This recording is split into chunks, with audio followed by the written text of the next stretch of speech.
আহনাফ বিন কায়েস তিনি তো কোনো সাহাবী ছিলেন না, তাবেই ছিলেন না, কিন্তু তাবেই ছিলেন।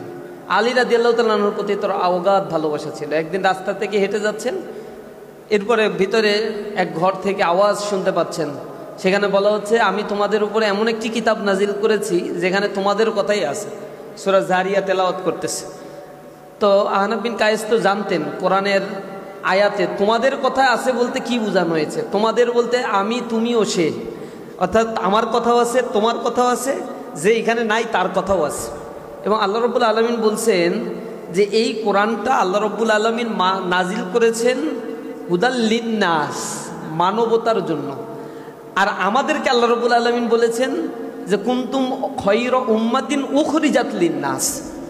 একটা হচ্ছে আল্লাহ এক জায়গা বলছেন যে কোরআন নাজিল করেছি মানুষের জন্য হেদায়েতের গ্রন্থ হিসেবে, আর মানুষের মধ্যে তোমাদের কিছু মানুষদেরকে আমি আবার করেছি সর্বোত্তম জাতি, এবং তোমাদের বের করা হয়েছে মানবতার কল্যাণের জন্য। অর্থাৎ তোমরা যখন বের হবো তখন তোমাদের দুইটা কাজ থাকবে, তা'মুরুনা বিল মা'রুফি ওয়া তানহাউনা আনিল মুনকার।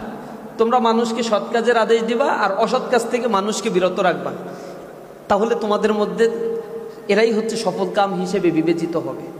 তা আল্লাহ রাব্বুল আলামিনের এই যে গুণকীর্তন করার জন্য মানুষকে যে সৃষ্টি করলেন, এবং আল্লাহ রাব্বুল আলামিন সৃষ্টি করার পরে সৃষ্টি থেকে আমাদেরকে একটু ভিন্ন করে দিলেন। অন্যান্য সৃষ্টির মধ্যে আল্লাহ রাব্বুল আলামিন চিন্তা দিয়েছেন, কিন্তু চিন্তা দিয়ে ইমপ্লিমেন্টেশন করার ক্ষমতা দেন নাই। অতটুকুই চিন্তা সে করতে পারে যতটুকু তার করা দরকার। আমরা অবাক হই, বাবুই পাখি যখন একটা বাড়ি বানায়, আপনারা ছোটোবেলায় বা এখনও যারা ছোট আছেন একটা কবিতা পড়ছেন, বাবুই পাখিরে ডাকি বলিতেছে চড়াই, কুড়ে ঘরে থেকে করো শিল্পের বড়াই, আমি থাকি মহাসুখে অট্টালিকার পরে, তুমি কত কষ্ট পাও রোদ বৃষ্টি।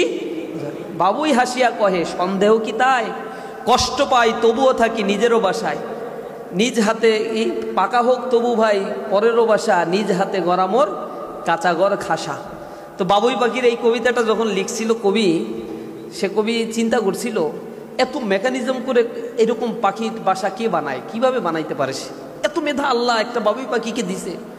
কোত্থেকে শুকনা শুকনা ডাল সংগ্রহ করে নিয়ে আসে, একটার সাথে আর একটা এমনভাবে জোড়া দেয় সহজে ছিঁড়া যায় না।